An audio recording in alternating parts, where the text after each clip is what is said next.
Bonjour, bienvenue sur le monde du droit. Aujourd'hui, nous recevons Caroline Joly pour évoquer la question de la réputation pénale des dirigeants d'entreprise.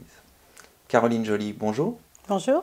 Vous êtes associée du cabinet Barrois-Alto, également spécialiste de la défense des dirigeants d'entreprise, principalement au pénal. Vous venez également de coordonner la publication d'un livre blanc sur la réputation pénale des dirigeants d'entreprise.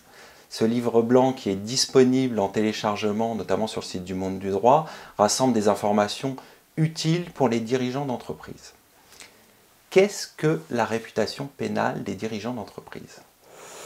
Écoutez, la réputation pénale des dirigeants d'entreprise, je dirais que c'est un capital qu'il faut préserver, puisque ce qu'on a mis en évidence dans notre livre blanc, c'est que dès qu'une entreprise est mise en cause, dans presque 90% des cas, le nom du dirigeant de cette entreprise va être cité.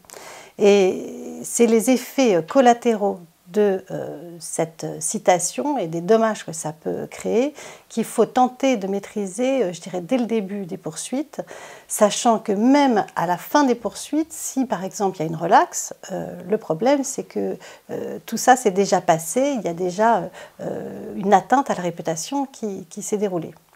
Quelle attitude doit avoir le dirigeant d'entreprise en cas de poursuite pénale ? Écoutez, je commencerai peut-être par un écueil à éviter, c'est peut-être de prendre des actions nécessaires à une bonne défense trop tard. Moi, trop souvent, je me rends compte qu'on appelle un avocat un peu tardivement dans la procédure pour, entre guillemets, ne pas avoir l'air coupable, ne pas venir avec un avocat dès le début. C'est, me semble-t-il, une erreur. Et de la même manière, dans les autres actions à entreprendre, c'est réfléchir à la manière de communiquer, tant en interne dans l'entreprise que vis-à-vis de l'extérieur. Enfin, quels sont les sujets que vous avez rassemblés dans ce livre blanc ? Écoutez, c'est un ouvrage collectif, donc réalisé avec l'aide des étudiants du Master de droit et fiscalité de l'entreprise de la Sorbonne, mais aussi qui réunit des interviews de personnes d'entreprise, de La Poste, de AIG notamment, et qui balaye différents sujets sur la responsabilité du dirigeant et la réputation des entreprises, avec un focus peut-être particulier sur le lanceur d'alerte, qui est un sujet d'actualité aujourd'hui. Caroline Joly, merci.